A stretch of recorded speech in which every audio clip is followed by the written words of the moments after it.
আরে আমার শেকড়ে হুজুট খেয়ে পড়ে গিয়ে মেয়েটার কেকটা নষ্ট হয়ে গেল।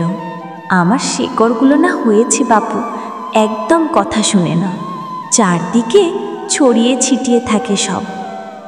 এই মেয়ে, একটা কেক নষ্ট হয়েছে বলে এত কাঁদতে হয়? যাও বাড়িতে যাও, বাড়িতে গিয়ে মাকে বলে আবার টাকা নিয়ে এসো, টাকা নিয়ে বাজারে গিয়ে আবার কেক কিনে খাও। যাও, কেঁদো না তুমি, আর কেঁদো না গো। চুপ করো তো গাছ, তুমি একদম কথা বলবে না। আবার কেক কিনে খাবার কথা বলছো? তা কেক কেনার টাকা কোথায় পাবো আমি শুনি? আমরা কি বড়লোক? আমরা তো গরিব। আমার মা অন্যের বাড়িতে কাজ করে, ওখান থেকে কিছু টাকা জমিয়ে আমাকে কেক খাওয়ার জন্য দিয়েছিল। আমি আবার কেক কেনার টাকা কোথায় পাবো? হ্যাঁ, তোমার জন্য আজকে আমার কেকটা খাওয়া হলো না। আহারে, মেয়েটার কথা শুনে মনে হচ্ছে মেয়েটা ভীষণ গরিব। আমার শেকড়ে হুচুট খেয়ে পড়ে গিয়ে মেয়েটার কেকটা নষ্ট হয়ে গেছে। আমার জন্য ওর এত বড় ক্ষতি হয়েছে, তবে আমি ওকে সাহায্য করব। এমনিও অনেক দিন হলো আমি কাউকে সাহায্য করিনি। এবার যখন সুযোগ হয়েছে তাহলে ওকে আমি সাহায্য করব। এই মেয়ে, তুমি আর কেঁদো না। আমার জন্য তোমার কেকটা নষ্ট হয়েছে তো, তবে এর প্রতিকার আমিই করব। এই যে আমার গাছে একটা ফুল আছে, এই ফুলটা তুমি এখান থেকে পেড়ে নিয়ে যাও, বাড়িতে নিয়ে আঙিনায় রোপণ করে দিও, দেখবে তোমার সকল সমস্যার সমাধান হয়ে যাবে। ঠিক আছে, তুমি যেহেতু এত করে বলছো, এই ফুলটা আমি তোমার গাছ থেকে পেড়ে নেব আর বাড়ির আঙিনায় রোপণ করে দেব।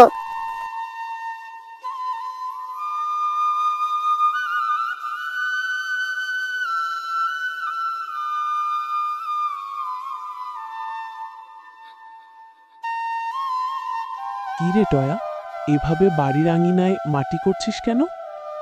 আর তোর পাশে ওইটা কিসের ফুল? ফুলটা থেকে কেমন যেন ঝাঝালো গন্ধ বের হচ্ছে।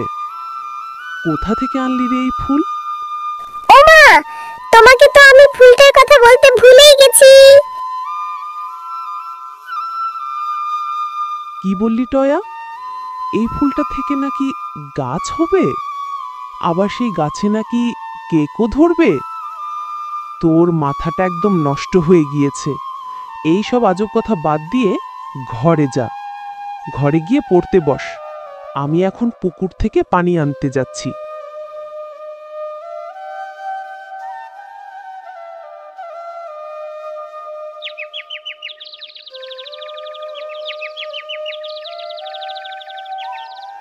মা, ও মা, দেখো তো কি হয়েছে। আমাদের উঠোনে কত বড় একটা কেকের গাছ হয়েছে, আর গাছে কত রকমের কেক ধরে রয়েছে। আমি এখন থেকে মজা করে কেক খাবো। কি মজা, কি মজা! খবরদার টয়া, এই গাছের একটা কেকও তুই ধরবি না। কোনো না কোনো গাছ তোকে একটা ফুল দিয়েছে, সেই ফুল থেকে নাকি আবার কেকের গাছ হয়েছে। এরকম কথা আমি কখনোই শুনিনি। আমাকে নিয়ে চল সেই গাছের কাছে, যেই গাছ তোকে এই জাদুর ফুলটা দিয়েছিল। এই গাছ, বলো, তুমি কেন আমার মেয়েকে ওই ফুলটা দিয়েছিলে? ওই ফুলটা থেকে আবার এক রাতের মধ্যে এত বড় একটা কেকের গাছ হয়েছে। কোনো খারাপ কিছুর উদ্দেশ্যে আমার মেয়েটাকে ফাঁসাতে চাও না তো তুমি? নিশ্চয়ই ওই গাছে ধরা কেকগুলোতে বিষ আছে, যেটা খেলে আমাদের মা মেয়ের ক্ষতি হবে। না না মা, তুমি আমাকে ভুল বুঝছো। আমার কোনো খারাপ উদ্দেশ্য নেই। আমি তোমার মেয়ের মুখ থেকে শুনেছিলাম তোমরা অনেক গরিব, তাই আমি তোমাদের সাহায্য করার জন্য সেই ফুলটা দিয়েছিলাম, যাতে তোমার মেয়ে গাছে ধরা কেকগুলো খেতেও পারে আর তোমরা সেই কেক বাজারে নিয়ে বিক্রি করে অভাব কাটাতে পারো। আমার কোনো খারাপ উদ্দেশ্য নেই, বিশ্বাস করো। সত্যি বলছো গাছ? তুমি আমাদের সাহায্য করার জন্য ফুলটা দিয়েছিলে? তবে ঠিক আছে, এই গাছে ধরা কেক এখন থেকে আমরা খাবো এবং বাজারে নিয়েও বিক্রি করব। তবে হ্যাঁ, একটা কথা মনে রেখো, দিনের কেকগুলো আমরা খাবো ও বিক্রি করব, কিন্তু রাতের কেকগুলো ভুলেও ছুঁইও না বা খাবো না। বুঝে শুনে কাজ করব। ঠিক আছে, এই কথাই থাক। তোমাদের মঙ্গল হোক, মামে দুজনেরই।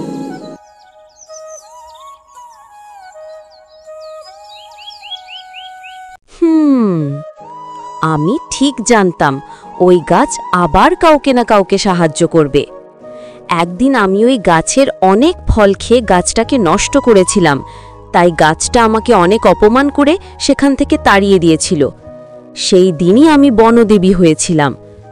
ওই গাছ যদি আবার কাউকে তার ফুল বা ফল দিয়ে সাহায্য করে, তাহলে সেই গাছের সব ফল আমি নষ্ট করে দেব।